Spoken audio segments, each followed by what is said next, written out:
Welcome, everybody. Just as everybody settles into the room, we're just delighted to welcome you and see so many of our program participants, alumni, and guests joining today. We hope you're all keeping very well. My name is Maeve Houlihan. I'm Director of the UCD Quinn School of Business and a faculty member across the College of Business, which includes Quinn, but also the Smurfit School, and today Smurfit Executive Development.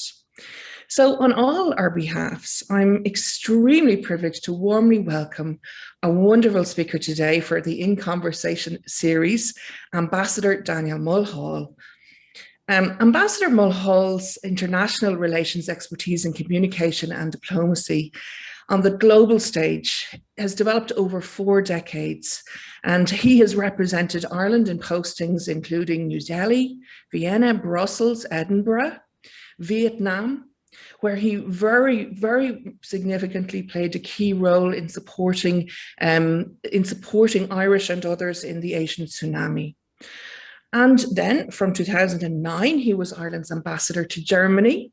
Soon after, he represented Ireland as ambassador in London, being there for such a key time through all of Brexit, and moving onward, where he now represents us so ably in Washington since 2017.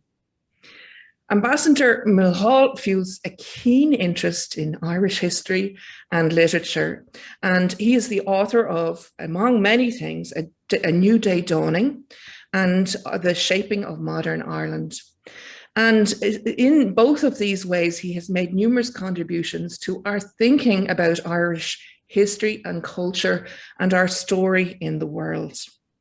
He is a keen advocate of public diplomacy and has played a prolific role on social media more recently in spreading the work of the Irish Embassy in the US and spreading and highlighting Irish work and achievements to Irish communities and those interested in the story of Ireland throughout the world. Indeed, an ideal tip for you, if you're joining us right now, would be to follow Ambassador Mulhall on Twitter. He has more than 30,000 followers and really treats his audience to a daily conversation that spans, as we'll discover today, art, history, current affairs, and of course, the business of the day. So, with this wealth of practice, Ambassador Mulhall provides great insight for business on public service, diplomacy, collaboration. And it's in that spirit that we're really proud to host this conversation today. Many of the people on this call are themselves leaders in business and grappling with the issues that we speak about today. But to hear them from the perspective of a diplomat, I think, is a very special privilege.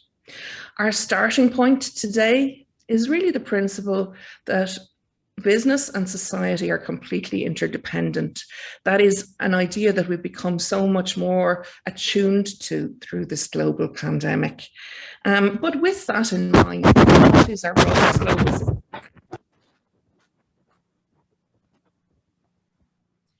So that's our canvas. It's a big canvas. I'm really looking forward to the next 40 minutes or so. So we're all familiar with the Zoom meeting format now.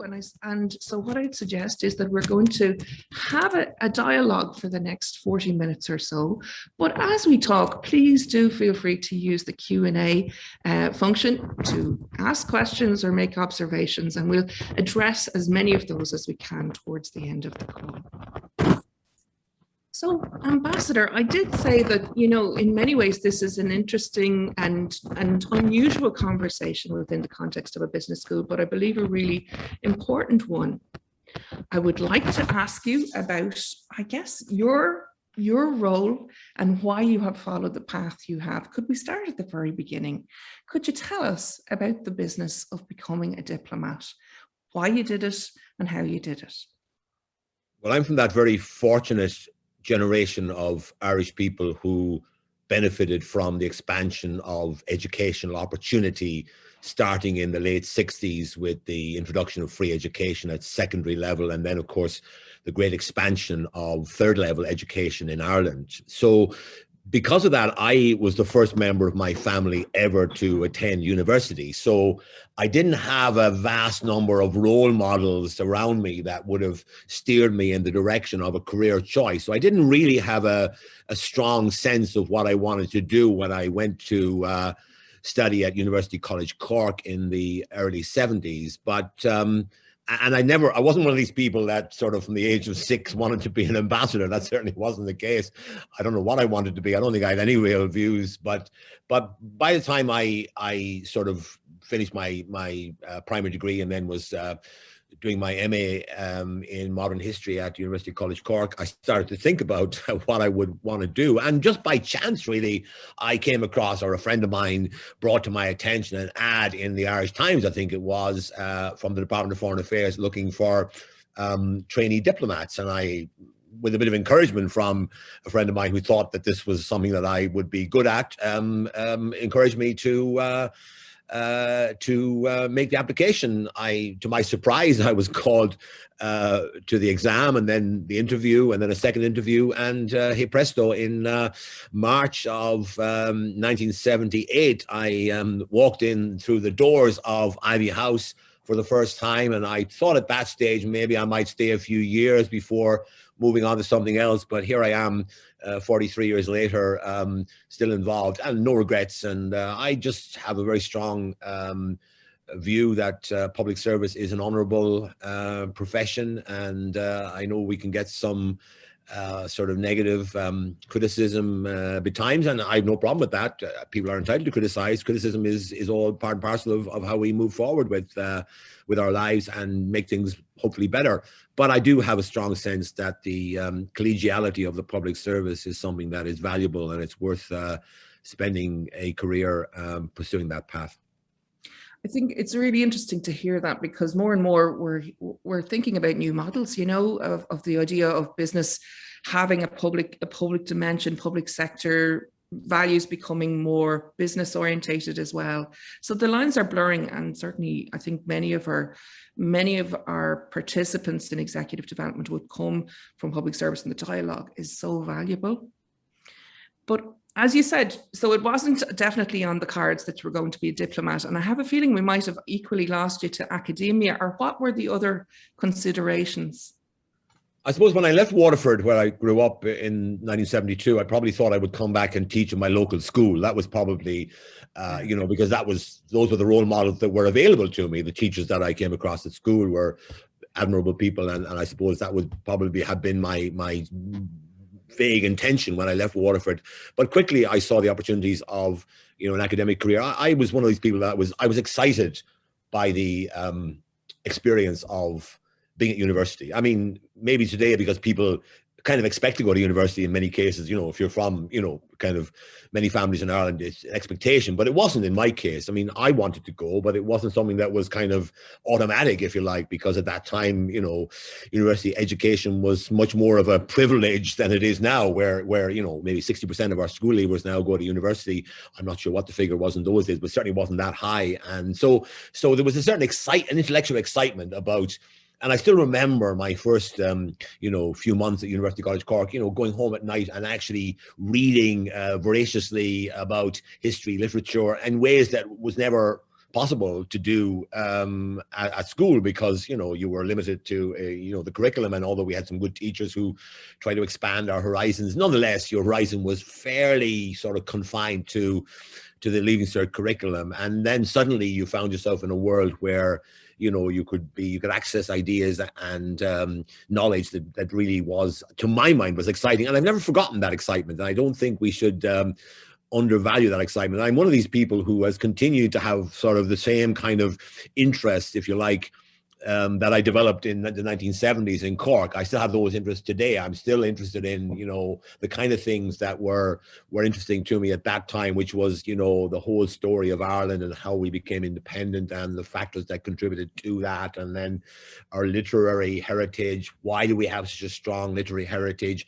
Why was it that in the 20th century, 4 Irish authors received the Nobel Prize for Literature, plus there were others like James Joyce who were kind of, you know, internationally renowned. You know, what was it that made Ireland that special, that it created such a a literary and a political heritage, because after all, we were trailblazers in terms of decolonization. We didn't call it that in the 1920s, but that's what it was. We were the first country to break away from a successful empire, and I've become conscious over the years around the world of how many Asian and African countries really look to Ireland as a kind of as a groundbreaker, and that's something that really gives us a position in the world that perhaps we don't appreciate now, but it's still there. People still remember the fact that their historical development was influenced by things that happened in Ireland 100 years ago. You know, that idea of bringing together your two passions, really the curiosity that you have about history and then telling the story of Ireland. Was there receptivity for that in your early years in foreign affairs? Well, of course, like most professions, diplomacy has changed dramatically in the 40 years that I've been involved. In the beginning, certainly, the whole culture was different. I mean, I don't remember when I was in my first posting in New Delhi in 1980 for 3 years. I don't remember my ambassador at that time, who was a very, very good ambassador, by the way. I don't remember that ambassador giving any public speeches.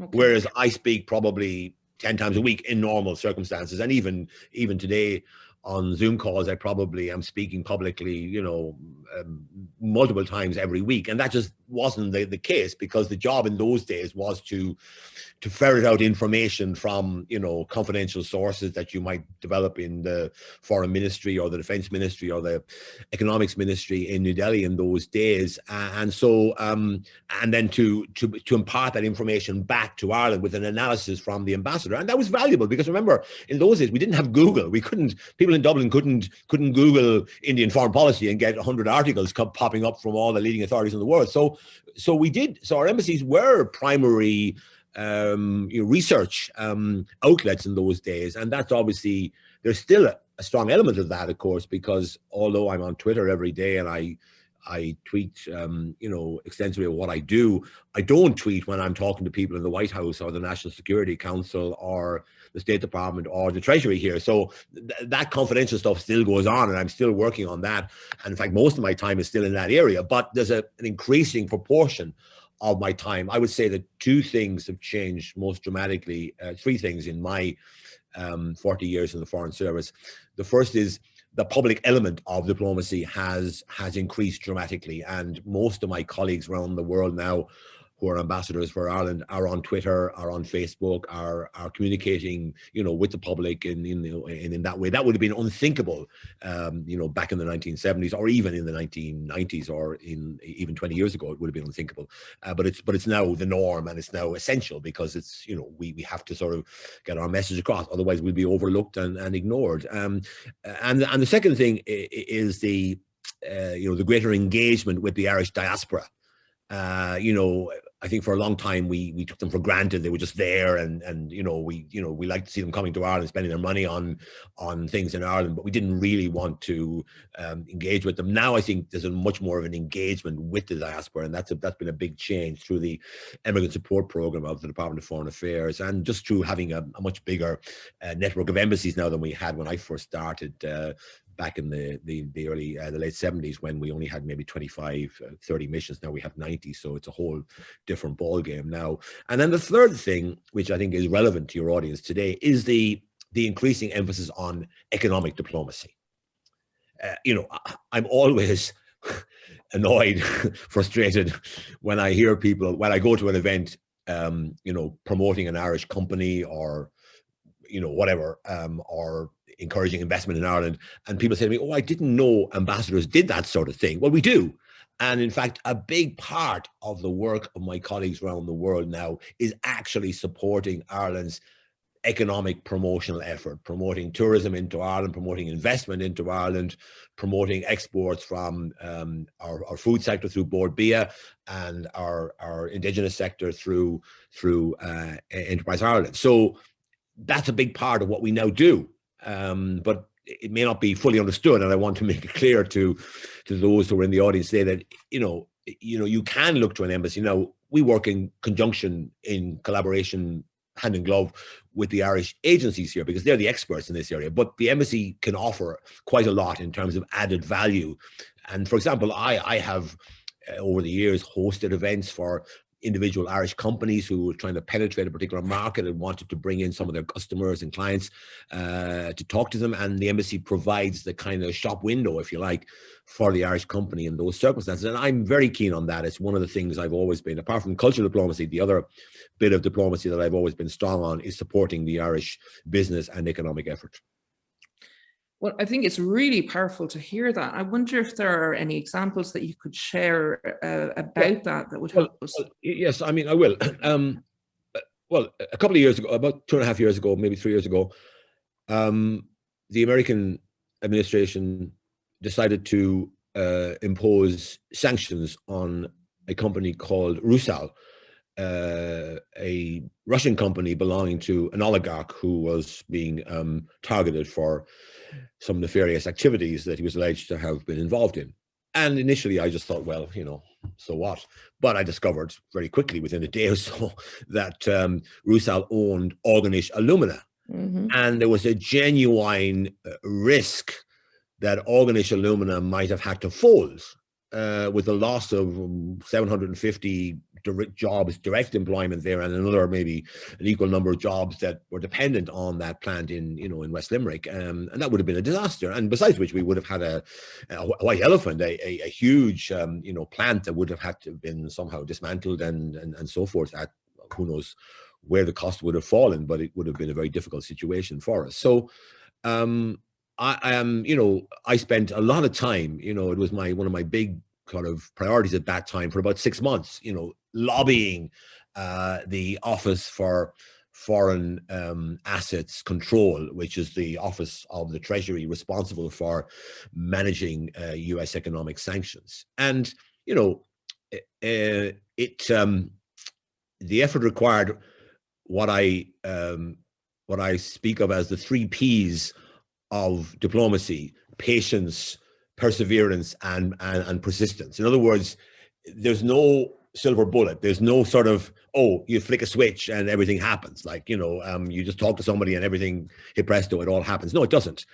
You have to do the legwork. You have to go in and talk to people, and you have to use soft diplomacy, which is you don't go in there demanding that they give you what you want. You go in and you try to explain your position, you get them on your side. And eventually, you know, I was able to pick up the phone to the head of OFAC and get that person to, you know, to do things that were helpful in keeping the lights on at Organish Alumina until the Americans finally, under pressure from us and others, you know, agreed to adjust the sanctions so as not to cause these existential problems for Organish Alumina. And that's a good example, I think, of what an embassy can do. And I remember at the time we had, you know, we took on lawyers to help us to navigate the complexities, which are considerable, of the US regime for sanctions. And in the end, the lawyers said to us, look, you know, you're the best advocates for yourselves, because we're lawyers, so we can do a certain amount of things, but you're the ones that have the access. And I was able to, the embassy was able to deploy its resources in the end to good effect, because we were able to save those jobs at Organish Alumina. It's an extraordinary example, and you know, Organish is in the news just this week in terms of further expansion. So not only saving those jobs, but also different. I mean, there were many other people involved, by the way. I mean, it wasn't, you know, I mean, ministers lobbied and so on, but the embassy had a role, because we had the direct contact with the Office of Foreign Assets Control, which was the key decision-making locus. These were the people who were making the decisions, and obviously they had political approval and so forth. But the decision makers were actually here in Washington, and we could access them and could cultivate them to the point where we were able to get concessions made in our interest. I think it's inspiring to hear about that and understand at that level, you know, what's possible.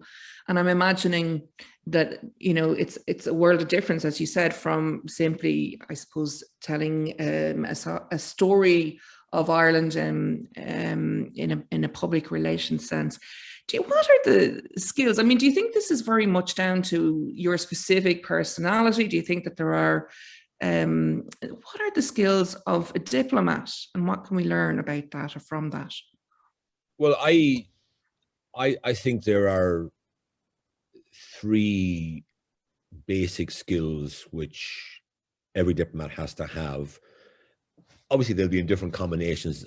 Look, I'm convinced of one thing, that the fact that we rotate our diplomats every 4 or 5 years is a good thing, because everyone does it differently. And the person that comes after me will do it differently from the way I do it. And that'll be a positive thing, because that person will bring new things into play, and maybe some of the things I did will fall off the end, and that's fine. So in other words, it refreshes the operation on every 5 years with different skill sets coming into play. But the skill sets are, first of all, you've got to be able to analyze your surroundings. So when you come to a place, I take the view, right, it's a new country. I try to wipe the slate clean, and I try to learn about that country and situate myself and Ireland's interests in relation to that country. And you gradually fill in the blank page over time, and then you reach a point where you understand how you can situate Ireland vis-a-vis that country, wherever it might be. Obviously, in America, it's a complex thing to try and figure out, but there's an openness to Ireland here in America that maybe there isn't in every part of the world, because of the particular history that we have with the United States, and the fact that Irish Americans are so prominent within society here. So that's the analytical bit. So that's the bit that I suppose academic training is relevant to. That you analyze your surroundings, and you make sense of them, and then you work out how to pursue your goals within that framework. The second thing is what I call networking, which is getting out there, knocking on doors. I always said, okay, until this past year has been different, obviously, but in normal life, I always said a day I spent in the office was a day when I wasn't fully doing my job, right? Now, there are days when you do spend a day in the office because you have stuff to do that requires you to be in the office. So it's not a sort of a ban on being in the office. I spend a lot of time in the office, of course, but the added value you can bring is not working on your computer and writing reports, which you need to do, because otherwise you're not communicating what you learn back home to people who can benefit from it. But the added value is in being able to build up a network of people that you can sort of talk to, and that can exercise influence, or can be influenced in a direction that is positive from an Irish point of view. So you have to look at the field. And at the moment, I'm voraciously connecting with people from the Biden administration, because they're the new kids on the block. I mean, they're only coming into office now in some cases, because the confirmation process takes time here, and people won't talk to you until they are fully confirmed, because otherwise they could be in a difficulty, as we know from what happened a few years ago.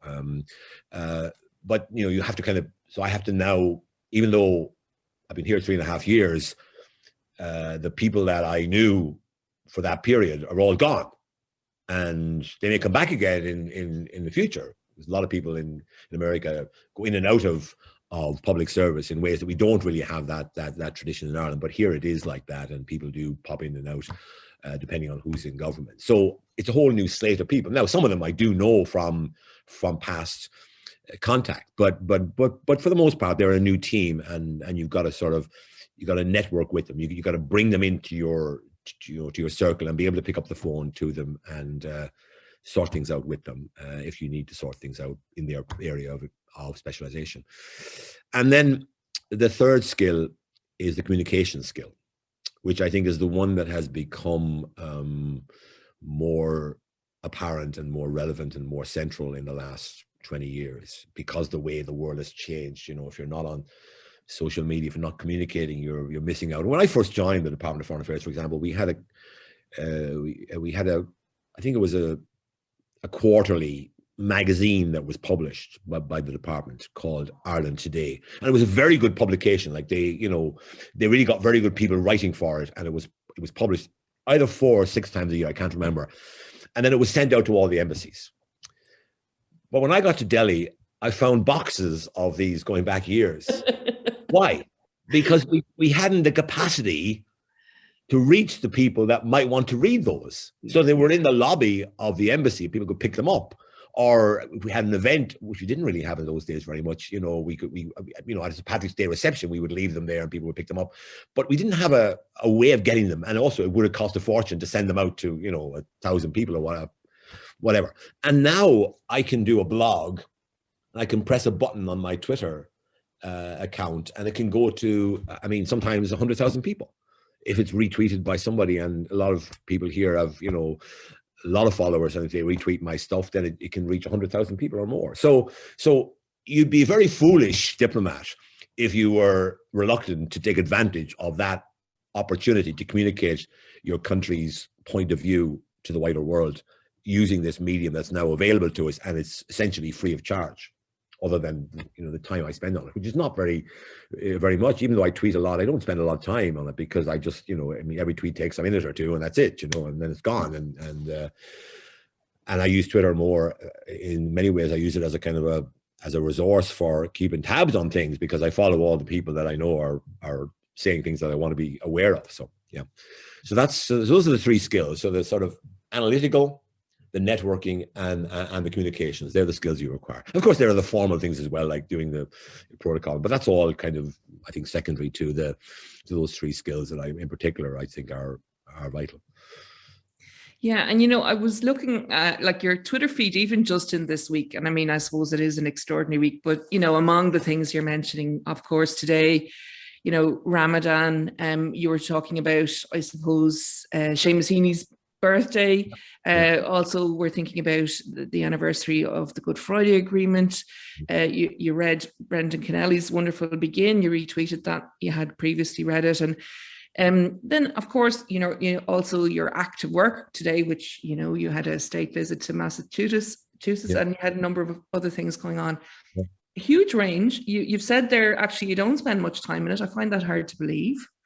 So, well, I mean, yeah, I mean, I think it's a very economical medium, because, you know, it's only 280 characters, and that's a sentence, really, a long sentence for someone like me who's a bit wordy.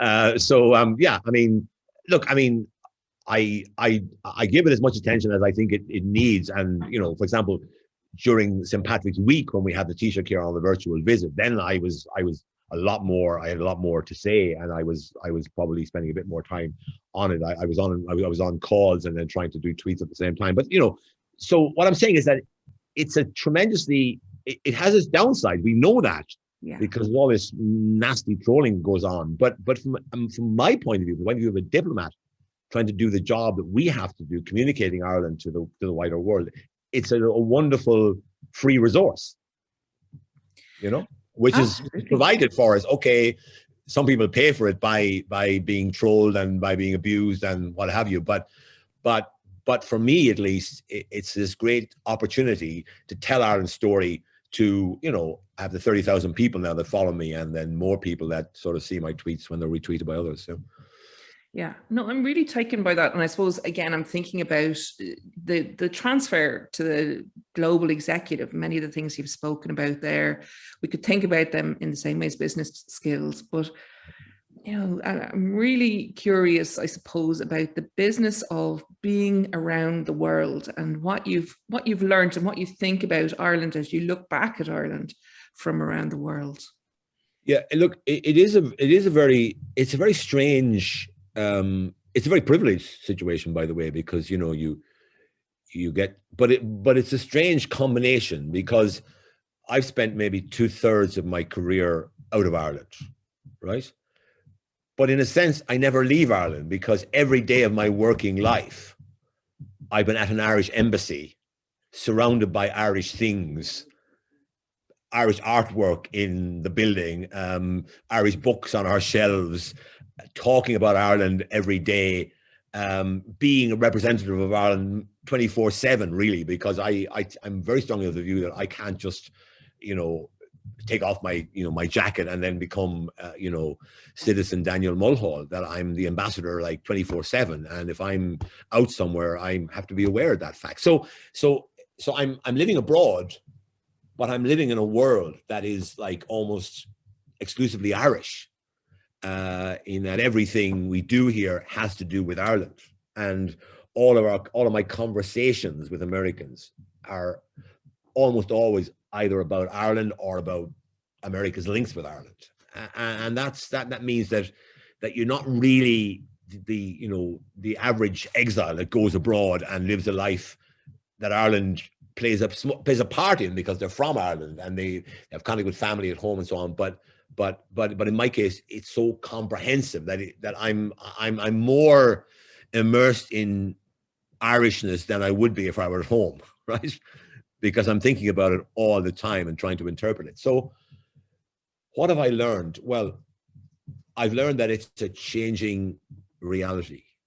When I first went abroad in 1980, we were a relatively modestly prosperous country. We were by far the least prosperous country in the European Union at that time, the 9-member European Community, as it was called at that stage. We really were we were outsiders, we were outliers within that family of countries that we belong to. And now, all these years later, we're very definitely at the core, at the heart of it all. And that's been a tremendous change. When I first started in Foreign Affairs in '78, I was appointed to the desk that dealt with the European Union. And at that stage, we were kind of a post office trying to get other government departments to take an interest in the European Union.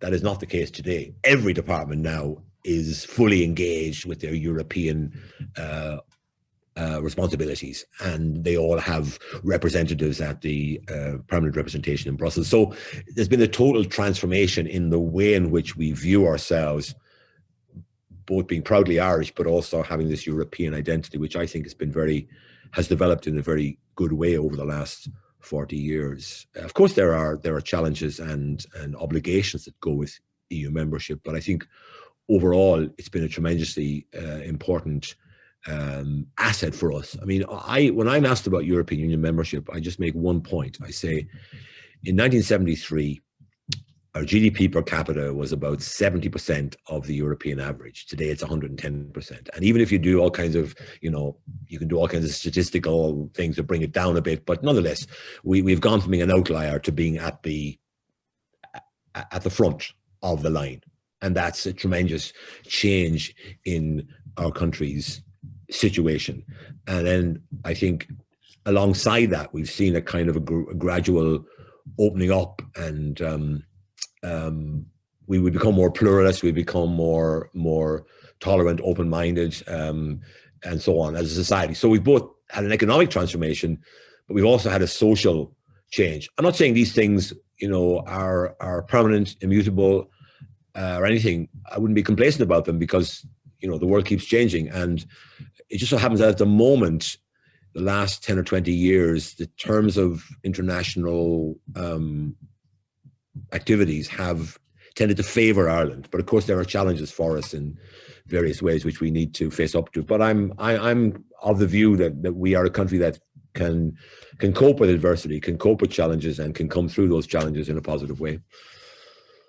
Yeah, I'm thinking of, I think it was Mary Harney, the original kind of idea of us, or many of us, positioning ourselves between Berlin and Boston. And I'm thinking about your particular trajectory, as an ambassador. And it's almost that you have been in countries at such key moments in a global sense and in an Irish sense as well, from Brexit to the tsunami and right across to what's happening now. And our big experience right now, I suppose, is of course the pandemic and how we're going to emerge out of that as a trading nation, small open economy. Yeah. I mean, you mentioned I was on this EU ambassador's visit to Massachusetts yesterday, and I we had a meeting with the governor, Charlie Baker, who's actually a Republican in a state which is very heavily Democratic, but he's a very popular governor there, and he's a very impressive guy. And I asked him the question, what are your thoughts about the future of the economy of Massachusetts, which wouldn't be that dissimilar to ours. It's based on a lot of pharmaceutical, medical technologies, high element of educational, attainment there with all the universities they have of the very highest caliber and so on. And he was positive about. He said there's a pent up demand within the economy because people haven't been going on holidays for the last year. They haven't been out dining out at restaurants. They have a lot of savings, which when they are in a position to do these things again, they will unleash a great flood of economic activity, which should have a very positive effect on the economy. But he also said that he didn't expect life to be the same as before. He said, in other words, things will be different. And he said their attitude was that they wanted to lean in to support things that were going to be positive coming out of the pandemic, and then also maybe try to mitigate some of the things that are more negative, because he did make the point that there are people, that are on the right side of the curve who've done okay, who've done quite well during the last year, and then there are people at the wrong side of the curve who've done very badly. And, we have to kind of make sure that when we move forward, that both sides of the curve get looked after. So I think there are major challenges, in front of us, and I do think that we'll probably be living in some kind of hybrid world for some time to come. On the one hand, there's a great desire to get back to where we were in 2019, but on the other hand, people have sort of certain things about the last year that maybe made people think. I mean, I know people here who say to me, I'm never going to go back to doing sort of 200 days travel again. I'm going to, I'm instead of going to 10 conferences a year, I'm going to go to 2 or 3. That. And somebody said to me recently, a businesswoman I know here, prominent, said, I've been playing tennis, 4 times a week for the last year, which I never could do before, and now I can, and I'm going to keep doing that. So in other words, I think people are going to maybe draw lessons from their experience the last year and maybe modify their activities to some degree. And how do you anticipate that playing out then from the point of view of a world stage, traveling less? Do you think that's going to be a problem? No, I think that face-to-face diplomacy will always be where it's at. I mean, I've been talking to people, of course, over the last year on Zoom calls, and it works. It's fine. I mean, I've been talking to my grandchildren on Zoom for the last year as well, which is something that has been great, because without that facility, we would have been distraught here, cut off from family at home.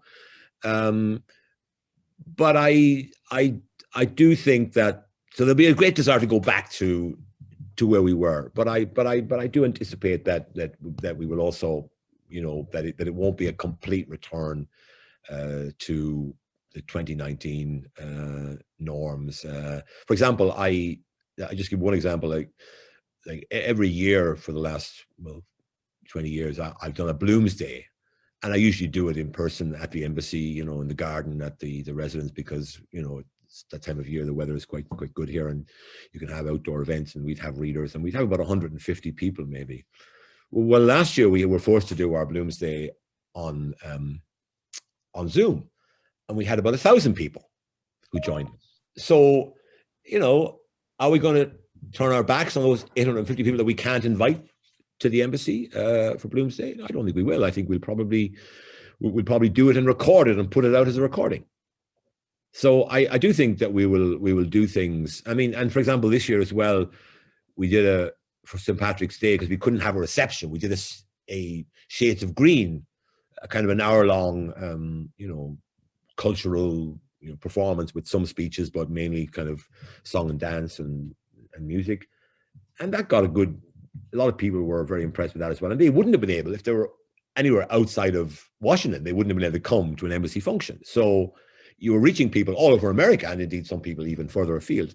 I was on a call there. I was interviewing the American poet Billy Collins, who's got an Irish background, for the American Writers Museum in Chicago, an event we had on, and you know, I was looking at the questions coming in, and I couldn't resist asking him one question. It might have been the best question on the list, but it came from Thailand, and I remember thinking, "Wow, if somebody in Thailand is listening to this podcast, I'm going to ask their question, because it's such an extraordinary thing to be able to witness that somebody from Thailand is actually watching an Irish diplomat interviewing an American poet." That is extraordinary, and also a very good instinct. I think it's a clue there to reading the room, as you were speaking about earlier. Yeah. Can we push into you? I mean, along with your historical, I suppose, focus, you really emphasize the arts, literature, culture, poetry in particular. Yeah. And you know, for some people might find those rarefied or less accessible, and yet you found it such a means of connection. Could we just explore a bit why that is, and is it specific, Irish specific or arts specific? Yeah. Well, I'll tell you a story which I think will probably capture the reasons why I do this. I apologize to anyone who's heard me speak before and has heard me telling this story, because I've told it many times. But when I was in Delhi as a young diplomat, I was in my mid-20s at the time, right? And a friend of mine, an Indian friend of mine, asked me to be her best man at her wedding, because she was marrying a British diplomat. And I agreed. I knew both of them quite well. And before the wedding, she invited me to her grandmother's home. Her grandmother happened to be the sister of Jawaharlal Nehru, the first prime minister of India, one of the most famous people of the 20th century, indeed. And his sister was in her own right a very distinguished woman. She had been India's ambassador to the Soviet Union, to the United Kingdom, and to the UN. And in fact was the first woman ever to chair the UN General Assembly. But anyway, she was a very distinguished woman and from a very distinguished family. And when we sat down to lunch, she said to me, "Oh, you're Irish?" And I said, "Yes." She said, "I will arise and go now and go to Innisfree and a small cabin built there of clay and wattles made." And she recited the entire poem. And then she recited, "When you were old and grey and full of sleep and nodding by the fire." So I, of course, asked her, "Why? How do you know these poems?" And she said, "Well, Yeats was a nationalist. We were nationalists. When we were interned by the British in the 1930s, my brother and I learned those poems and we never forgot them." So that was a moment when the penny dropped for me. And I thought, hey, if the most distinguished family, and of course, the other members of her family around the table, her children and grandchildren, all joined in. They all knew the poems as well.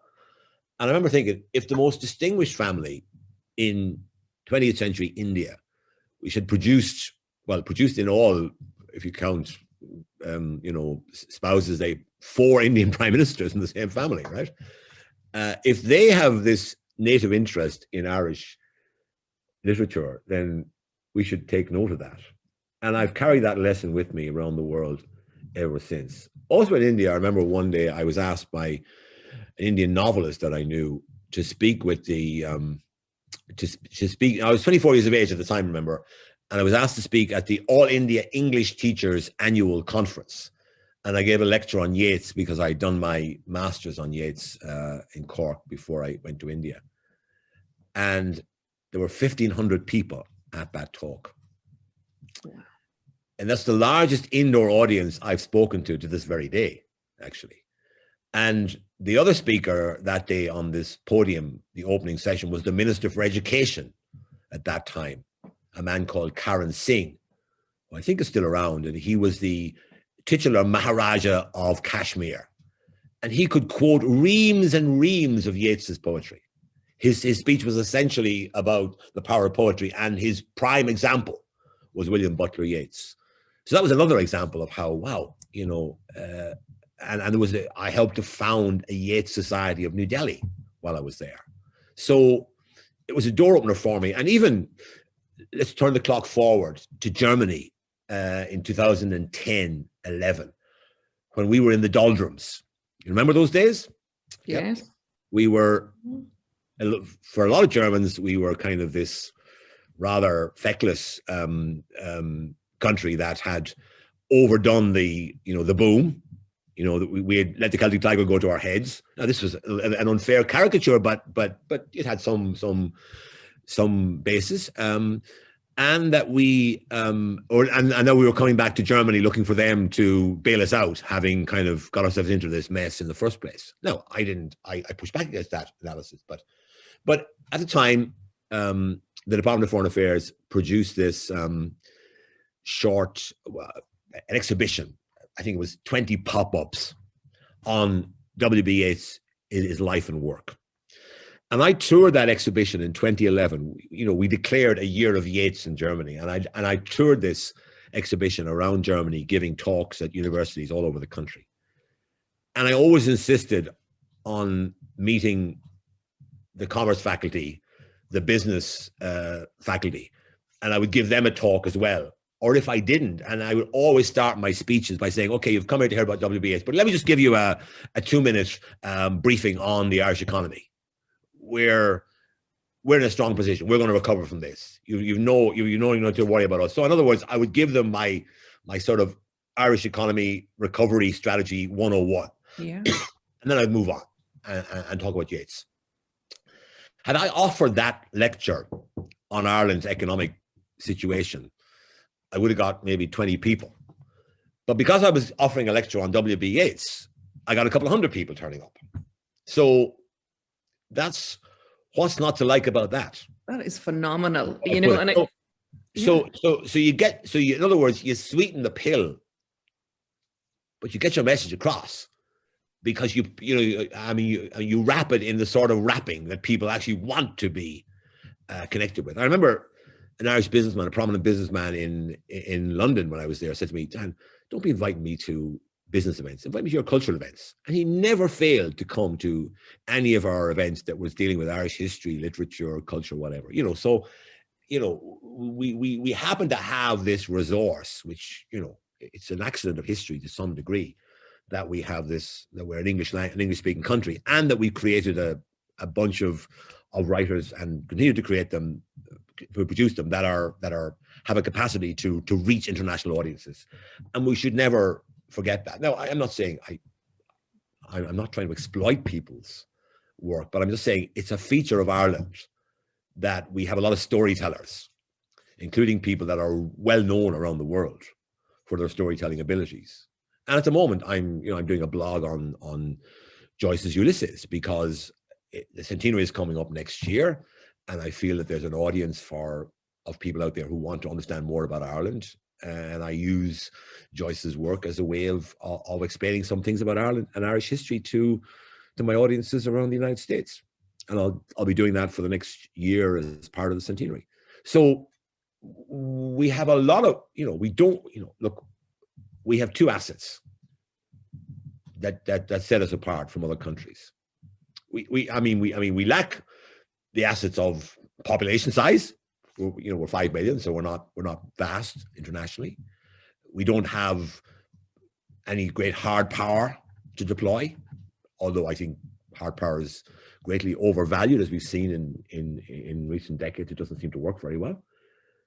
But we happen to have two things.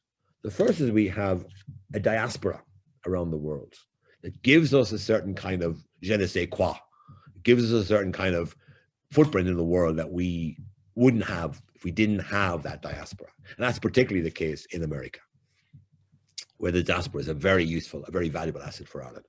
And the second thing we have is a culture that travels, that's a good traveler, and that can find a home in different places in the world. And I'm always astonished when I travel around the United States to meet groups of dancers who dance Irish dance at a level that is equivalent to Ireland. It's a world class, quality of dancing. You find, I've met Jean Butler, who's a New Yorker, who was the first dancer in Riverdance, and I've met them all, and Riverdance, when you think about it, was essentially an Irish American product. It was Irish American dancers, combining, with an Irish composer, produced this extraordinary, phenomenon.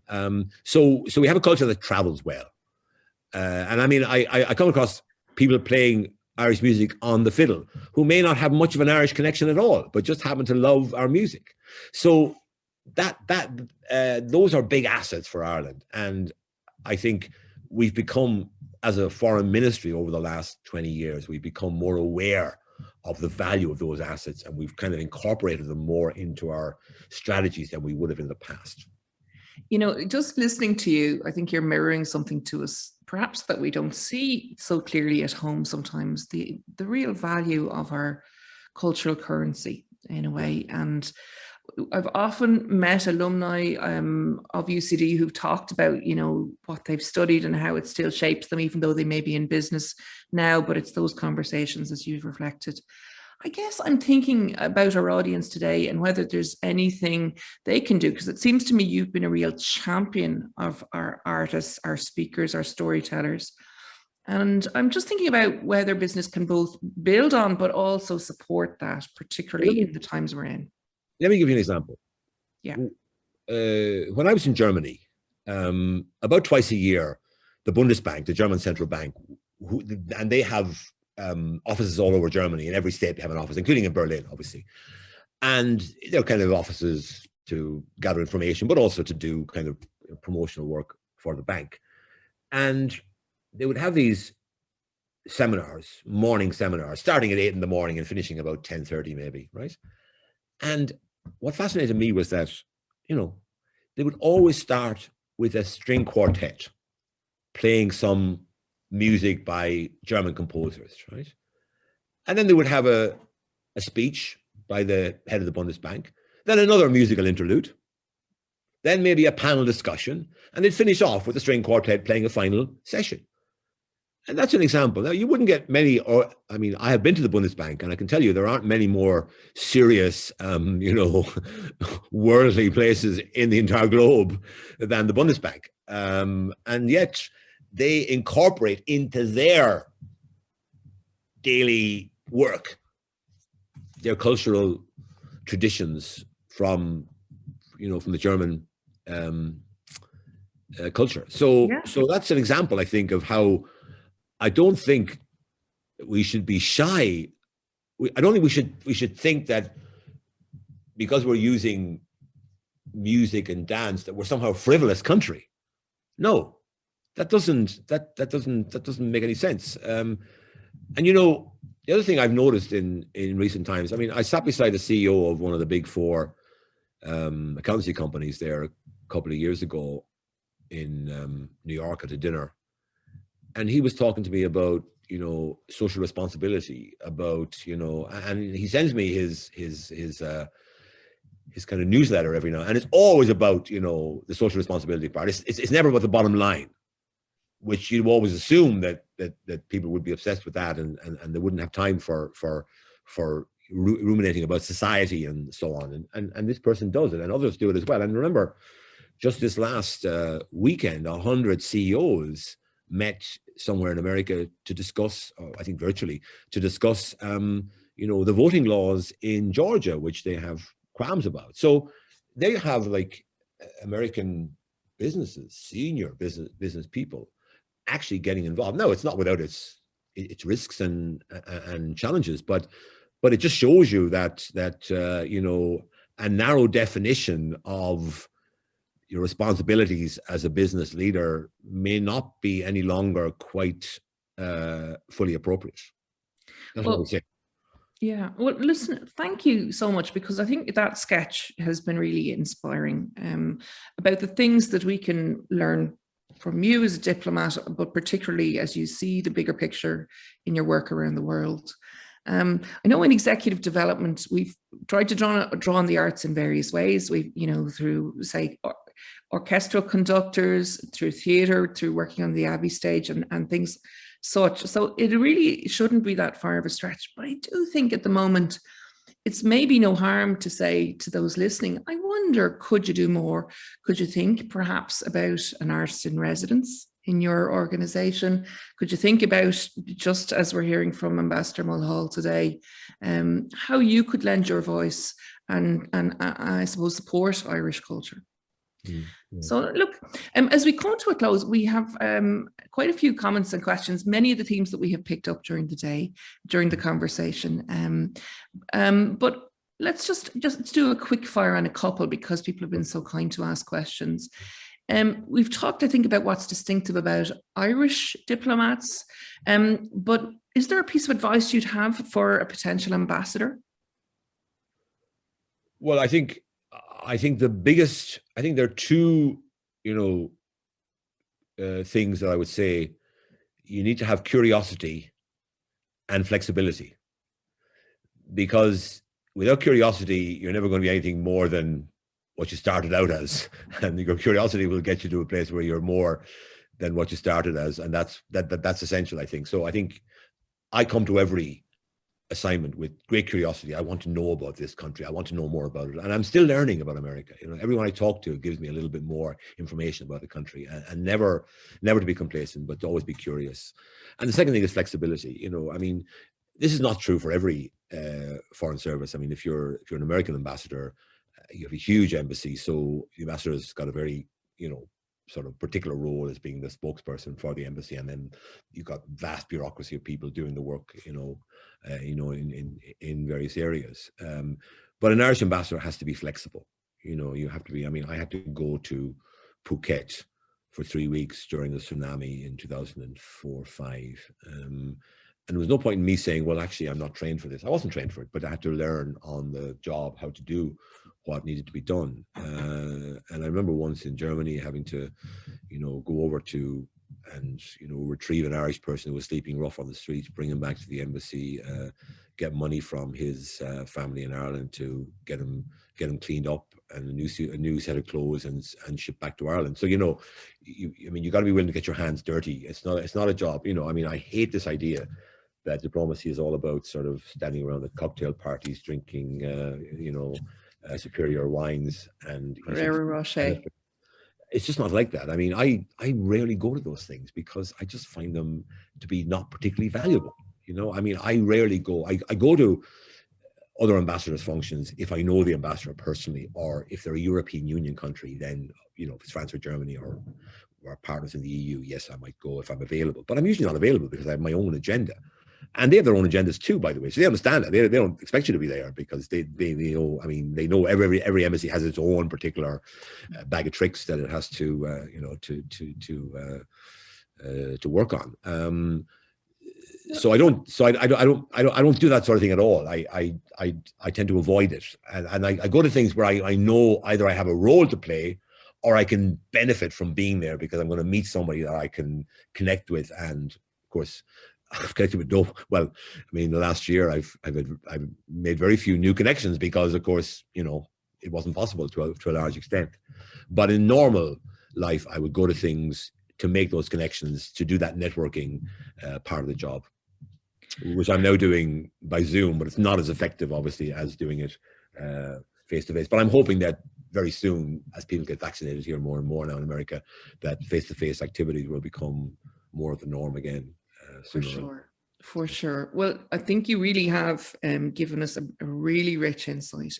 I suspect you've whetted a few appetites for perhaps thinking more broadly about both their own work, but also the role of public service and diplomacy. And thanks as well for the steer on just connecting with the embassies and being aware of the business currency and approach that you've described. We've had a really rich conversation. We're going to draw to a close now, Ambassador, but on all our behalfs, I'd really like to thank you.